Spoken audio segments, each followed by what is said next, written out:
Strong India-Israel defense partnership, vital in uncertain world, Modi.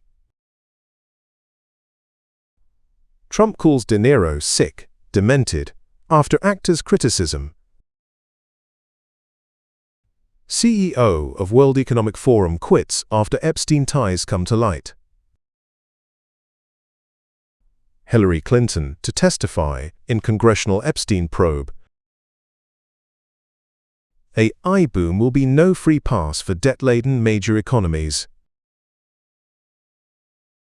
Indian Prime Minister Narendra Modi has called for stronger defense cooperation with Israel, saying the partnership is important in today's uncertain global environment.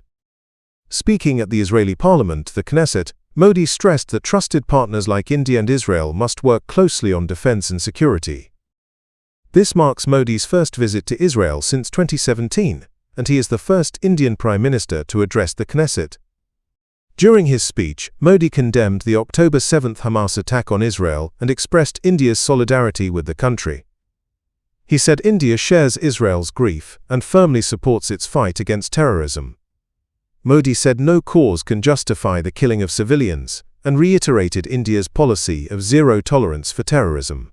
He also referred to India's own experience with terrorism, including the 2008 Mumbai attacks that killed both Indians and Israelis.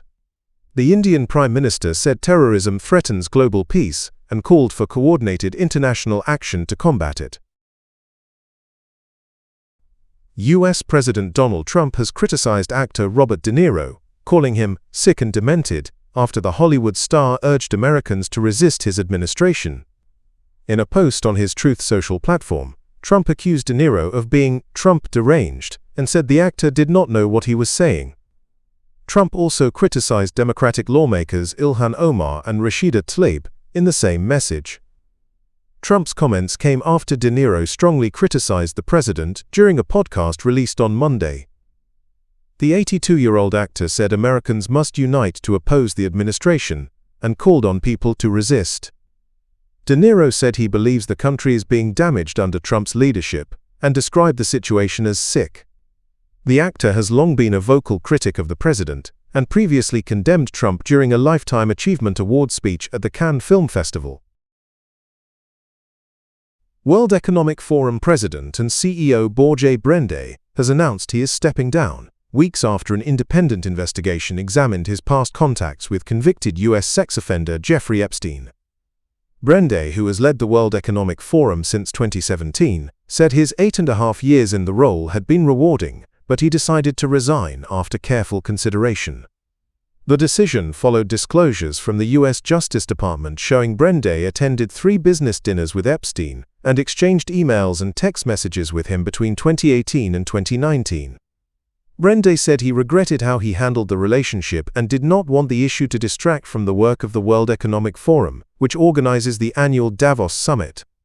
He said he was unaware of Epstein's criminal history when they first met and acknowledged he should have investigated the financier more carefully. An independent review commissioned by the World Economic Forum found no additional concerns beyond the previously disclosed contacts. Brende said he felt uncomfortable being linked to Epstein and admitted he should have been more transparent about their meetings. Former U.S. Secretary of State Hillary Clinton is set to testify behind closed doors today before a congressional committee investigating the late sex offender Jeffrey Epstein. Clinton is expected to give a deposition to the Republican-led House Oversight Committee in New York. Her husband, former President Bill Clinton, is scheduled to testify on Friday. Lawmakers say transcripts of the interviews will be released publicly. Hillary Clinton has said she has limited information about Epstein and accused the committee of trying to shift attention away from President Donald Trump's past connections with the financier. The Clintons initially resisted testifying but agreed after lawmakers threatened to hold them in contempt of Congress. Bill Clinton has acknowledged flying on Epstein's private plane several times after leaving office, but has denied any wrongdoing and expressed regret over the association. Economists say a possible boom in artificial intelligence could help major economies manage rising public debt, but it will not solve long-term financial challenges on its own.